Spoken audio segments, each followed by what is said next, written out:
Good day, and welcome to X News Today.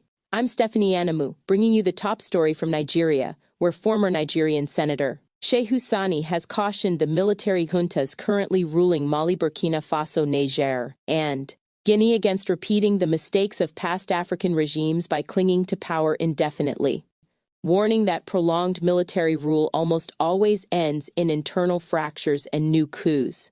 In a widely shared post on X, formerly Twitter, on Monday, December 9, 2025, Senator Sani wrote, "Let the military juntas in West Africa have a clear civilian transition plan and timeline. The absence of it will fracture the military and open the door for another coup. We have seen the vicious cycle in Nigeria and other countries."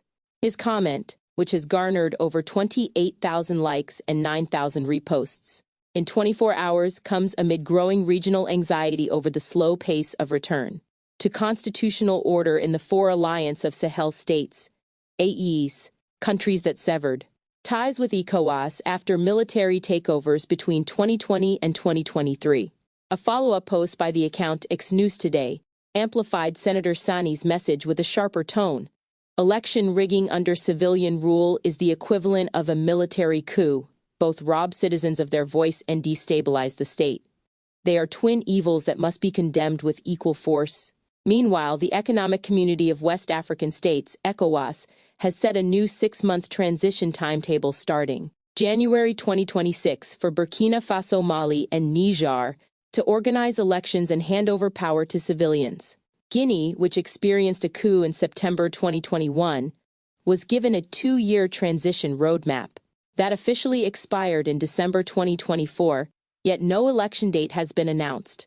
Analysts say the juntas are citing ongoing jihadist insurgencies and the need for constitutional reforms as justification for delays, but critics accuse the military leaders of deliberately stalling to consolidate power. Senator Sani, a prominent civil rights activist during Nigeria's military era, pointed to his country's own history of repeated coups in 1966, 1975, 1983, 1985, and 1993 as a cautionary tale.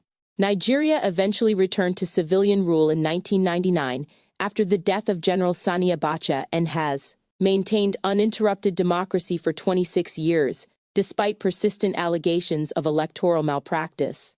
Political scientist Dr. Asada Tall Sall of Cheikh Anta Diop University in Dakar told reporters, "Senator Sani's warning is timely. When soldiers taste power and see no clear exit strategy, factions emerge. Some want to keep the perks. Others feel betrayed by broken promises of quick transition. We saw it in Mali in 2022 when Colonel Assimi Goïta staged a second coup against his own transition president." In a related development highlighting Nigeria's domestic undercurrents to West African instability, Nobel laureate Professor Wole Soyinka delivered a biting satirical commentary on Tuesday at the 20th Wole Soyinka Center for Investigative Journalism Awards in Lagos, referencing President Bola Tinubu's recent deployment of Nigerian Air Force jets and troops to thwart a failed coup attempt in neighboring Benin Republic on Sunday. Soyinka quipped that the president could have simply dispatched his son Seyi Tinubu instead, along with the young man's own troop-sized security detail, recounting an encounter at an Ikoyi hotel where he mistook Seyi's entourage of over 15 heavily armed personnel for a film set or potential shootout. Soyinka joked, "President Tinubu didn't have to send the Air Force and military to deal with this insurrection to our sense of security and equilibrium. No, there are easier ways of doing it. Looks sufficient to take over a small neighboring country like Benin. And I think the next time, the president should just call and say, go and quell the rebellion over there." The 91-year-old playwright who immediately phoned National Security Advisor Nuhu Ribadu, upon learning the Guard's true purpose, added a sharper edge: "Children should know their place. They are not heads of state. The security architecture of a nation suffers when we see such devotion of troops to one young individual."